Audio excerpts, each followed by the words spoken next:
بسم اللہ الرحمن الرحیم۔ السلام علیکم۔ HR وائس اوور میں خوش آمدید۔ حضرت یوسف سچے ہیں اور پاک دامن ہیں۔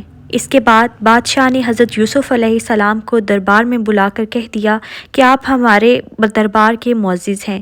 حضرت یوسف علیہ السلام نے کہا کہ آپ زمین کے خزانوں کے انتظامی امور اور حفاظتی نظام کے انتظام پر میرا تقرر کر دیں، میں پورے نظام کو سنبھال لوں گا۔ بادشاہ نے خزانے کا انتظامی معاملہ اور ملک کے نظام و انصرام کا پورا شعبہ آپ کے سپرد کر دیا۔ اس طرح ملک مصر کے حکمرانی کا اقتدار آپ کو مل گیا۔ اس کے بعد آپ نے خزانوں کا انتظام اپنے ہاتھ میں لے کر 7 سال تک کھیتی کا پلان چلایا اور اناجوں کو بالیوں میں محفوظ رکھا، یہاں تک کہ قحط اور خشک سالی کا زور شروع ہو گیا تو پوری سلطنت کے لوگ غلے کی خریداری کے لیے مصر آنا شروع ہو گئے اور آپ نے غلوں کی فروخت شروع کر دی۔ اسی سلسلے میں آپ کے بھائی کنعان سے مصر آئے۔ حضرت یوسف علیہ السلام نے تو ان لوگوں کو دیکھتے ہی پہلی نظر میں پہچان لیا، مگر آپ کے بھائیوں نے آپ کو بالکل ہی نہیں پہچانا۔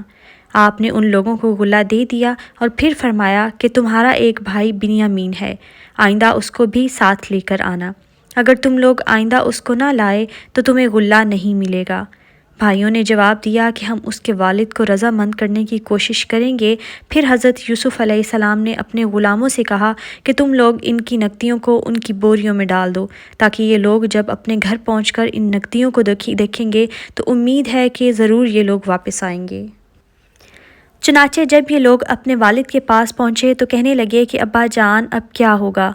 عزیز مصر نے تو یہ کہہ دیا کہ جب تک تم لوگ بنیامین کو ساتھ لے کر نہ آؤ گے تمہیں غلہ نہیں ملے گا، لہٰذا آپ بنیامین کو ہمارے ساتھ بھیج دیں تاکہ ہم ان کے حصے کا بھی غلہ لے لیں، اور آپ اطمینان رکھیں کہ ہم لوگ ان کی حفاظت کریں گے۔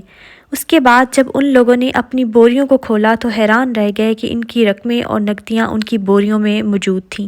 یہ دیکھ کر برادران یوسف نے پھر اپنے والد سے کہا کہ ابا جان اس سے بڑھ کر اچھا سلوک اور کیا چاہیے؟ دیکھ لیجئے، عزیز مصر نے ہم کو پورا غلہ بھی دیا ہے اور ہماری نقدیوں کو بھی واپس کر دیا ہے، لہٰذا آپ بلا خوف و خطر ہمارے بھائی بنیامین کو ہمارے ساتھ بھیج دیں۔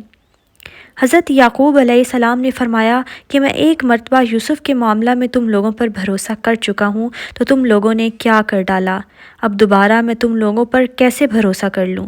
میں اس طرح بنیامین کو ہرگز تم لوگوں کے ساتھ نہیں بھیجوں گا، لیکن ہاں اگر تم لوگ حلف اٹھا کر میرے سامنے عہد کرو تو البتہ میں اس کو بھیج سکتا ہوں۔ یہ سن کر سب بھائیوں نے حلف لے کر کہا اور آپ نے ان لوگوں کے ساتھ بنیامین کو بھیج دیا۔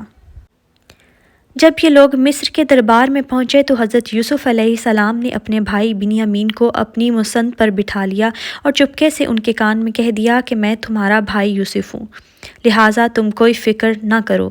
پھر آپ نے سب کو اناج دیا اور سب نے اپنی اپنی بوریوں کو سنبھال لیا۔ جب سب چلنے لگے تو آپ نے بنیامین کو اپنے پاس روک لیا۔ اب برادران یوسف سخت پریشان ہوئے، اپنے والد کے روبرو یہ عہد کر کے آئے تھے کہ ہم اپنی جان پر کھیل کر بنیامین کی حفاظت کریں گے، اور یہاں بنیامین ان کے ہاتھ سے چھین لیے گئے۔ آپ گھر جائیں تو کیوں کر اور یہاں ٹھہریں تو کیسے؟ یہ معاملہ دیکھ کر سب سے بڑا بھائی یہودا کہنے لگا کہ اے میرے بھائیو، سوچو کہ تم لوگ والد صاحب کو کیا کیا عہد و پیمان دے کر آئے ہو، اور اس سے پہلے تم اپنے بھائی یوسف کے ساتھ کتنی بڑی تقصیر کر چکے ہو، لہٰذا میں تو جب تک والد صاحب حکم نہ دیں اس زمین سے ہٹ نہیں سکتا۔ ہاں تم لوگ گھر جاؤ اور والد صاحب سے سارا ماجرا عرض کر دو۔ چنانچہ یہودا کے سوا دوسرے سب بھائی لوٹ کر گھر آئے اور اپنے والد سے سارا حال بیان کیا تو حضرت یعقوب علیہ السلام نے فرمایا کہ یوسف کی طرح بنیامین کے معاملہ میں بھی تم لوگوں نے ہیلا سازی کی ہے، تو خیر میں صبر کرتا ہوں، اور صبر بہت اچھی چیز ہے۔ پھر آپ نے منہ پھیر کر رونا شروع کر دیا اور کہا کہ ہائے افسوس، اور حضرت یوسف علیہ السلام کو یاد کر کے اتنا روئے کہ شدت غم سے نڈھال ہو گئے اور روتے روتے آنکھیں سفید ہو گئیں۔ آپ کی زبان سے یوسف علیہ السلام کا نام سن کر حضرت یعقوب علیہ السلام سے ان کے بیٹوں پوتوں نے کہا کہ ابا جان آپ ہمیشہ یوسف علیہ السلام کو یاد کرتے رہیں گے، یہاں تک کہ لبے گور ہو جائیں یا جان سے گزر جائیں۔ اپنے بیٹوں پوتوں کی بات سن کر آپ نے فرمایا کہ میں اپنے غم اور پریشانی کی فریاد اللہ سے کرتا ہوں، اور میں جو کچھ جانتا ہوں وہ تم لوگوں کو معلوم نہیں۔ اے میرے بیٹو، تم لوگ جاؤ اور یوسف اور اس کے بھائی بنیامین کو تلاش کرو، اور خدا کی رحمت سے مایوس مت ہو جاؤ، کیونکہ خدا کی رحمت سے مایوس ہو جانا کافروں کا کام ہے۔ چنانچہ برادران یوسف پھر مصر کو روانہ ہوئے اور جا کر عزیز مصر سے کہا کہ اے عزیز مصر، ہمارے گھر والوں کو بہت بڑی مصیبت پہنچ گئی ہے اور ہم چند کھوٹے سکے لے کر آئے ہیں، لہٰذا آپ بطور خیرات کے کچھ غلہ دے دیجئے۔ اپنے بھائیوں کی زبان سے گھر کی داستان اور خیرات کا لفظ سن کر حضرت یوسف علیہ السلام پر رقت طاری ہو گئی، اور آپ نے بھائیوں سے پوچھا کہ تم لوگوں کو یاد ہے کہ تم لوگوں نے یوسف اور اس کے بھائی بنیامین کے ساتھ کیا کیا سلوک کیا ہے؟ یہ سن کر بھائیوں نے حیران ہو کر پوچھا کہ سچ مچ آپ یوسف علیہ السلام ہی ہیں؟ تو آپ نے فرمایا کہ ہاں، میں ہی یوسف ہوں، اور یہ بنیامین میرا بھائی ہے۔ اللہ تعالیٰ نے ہم پر بڑا فضل و احسان فرمایا ہے۔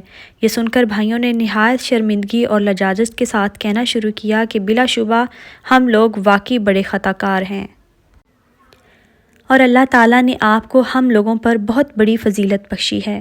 بھائیوں کی شرمندگی اور لجاجت سے متاثر ہو کر آپ کا دل بھر آیا، اور آپ نے فرمایا کہ آج میں تم لوگوں کو ملامت نہیں کروں گا، جاؤ، میں نے سب کچھ معاف کر دیا، اللہ تعالیٰ تمہیں معاف فرمائے۔ اب تم لوگ میرا یہ کرتا لے جا کر گھر جاؤ اور ابا جان کے چہرے پر اس کو ڈال دو تو ان کی آنکھوں میں روشنی آ جائے گی، پھر تم لوگ سب گھر والوں کو ساتھ لے کر مصر چلے آؤ۔ بڑا بھائی یہودا کہنے لگا کہ یہ کرتا میں لے کر جاؤں گا، کیونکہ حضرت یوسف علیہ السلام کا کرتا بکری کے خون میں رنگ کر میں ہی ان کے پاس لے گیا تھا، تو جس طرح میں نے انہیں وہ کرتا دے کر غمگین کیا تھا، آج یہ کرتا لے جا کر ان کو خوش کر دوں گا۔ چنانچہ یہودا یہ کرتا لے کر گھر پہنچا اور اپنے والد کے چہرے پر ڈال دیا تو ان کی آنکھوں میں بینائی آ گئی۔ پھر حضرت یعقوب علیہ السلام نے تہجد کے وقت کے بعد اپنے سب بیٹوں کے لیے دعا فرمائی، اور یہ دعا مقبول ہو گئی۔ چنانچہ آپ پر وحی اتری کہ آپ کے صاحبزادوں کی خطائیں بخش دی گئی ہیں۔ پھر مصر کو روانگی کا سامان ہونے لگا۔ حضرت یوسف علیہ السلام نے اپنے والد اور سب اہل و عیال کو لانے کے لیے بھائیوں کے ساتھ 200 سواریاں بھیج دی تھیں۔ حضرت یعقوب علیہ السلام نے اپنے گھر والوں کو جمع کیا تو کل 72 یا 73 آدمی تھے، جن کو ساتھ لے کر آپ مصر روانہ ہوئے، مگر اللہ تعالیٰ نے آپ کی نسل میں اتنی برکت عطا فرمائی کہ جب حضرت موسیٰ علیہ السلام کے وقت میں بنی اسرائیل مصر سے نکلے تو 6 لاکھ سے زیادہ تھے، حالانکہ حضرت موسیٰ علیہ السلام کا زمانہ حضرت یعقوب علیہ السلام کے مصر جانے سے صرف 400 سال بعد کا زمانہ ہے۔ جب حضرت یعقوب علیہ السلام اپنے اہل و عیال کے ساتھ مصر کے قریب پہنچے تو حضرت یوسف علیہ السلام نے 4000 لشکر اور بہت سے مصری سواروں کو ساتھ لے کر آپ کا استقبال کیا، اور سدھا ریشمی جھنڈے اور قیمتی پرچم لہراتے ہوئے قطاریں باندھے ہوئے مصری باشندے جلوس کے ساتھ روانہ ہوئے۔ حضرت یعقوب علیہ السلام نے اپنے فرزند یہودا کے ہاتھ پر ٹیک لگائے تشریف لا رہے تھے۔ جب ان لشکروں اور سواروں پر آپ کی نظر پڑی تو آپ نے دریافت فرمایا کہ یہ فرعون مصر کا لشکر ہے؟ تو یہودا نے عرض کیا کہ جی نہیں، یہ آپ کے فرزند حضرت یوسف علیہ السلام ہیں جو اپنے لشکروں اور سواروں کے ساتھ آپ کے استقبال کے لیے آئے ہوئے ہیں۔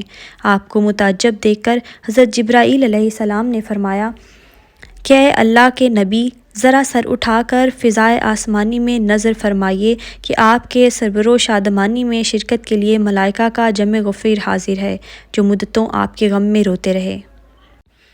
ملائکہ کی تسبیح اور گھوڑوں کی ہنہناہٹ نے عجیب قسم کی آوازوں کا سماع پیدا کر دیا تھا۔ جب باپ بیٹے دونوں قریب ہو گئے اور حضرت یوسف علیہ السلام نے سلام کا ارادہ کیا تو حضرت جبرائیل علیہ السلام نے کہا کہ آپ ذرا توقف کیجیے اور اپنے والد کو رقت انگیز سلام کا موقع دیجیے۔ پھر حضرت یعقوب علیہ السلام نے ان کو سلام کیا۔ دونوں باپ بیٹا گلے ملے اور خوب روئے۔ پھر ایک استقبالیہ خیمہ میں تشریف لے گئے جو خوب مزین اور آراستہ کیا گیا تھا۔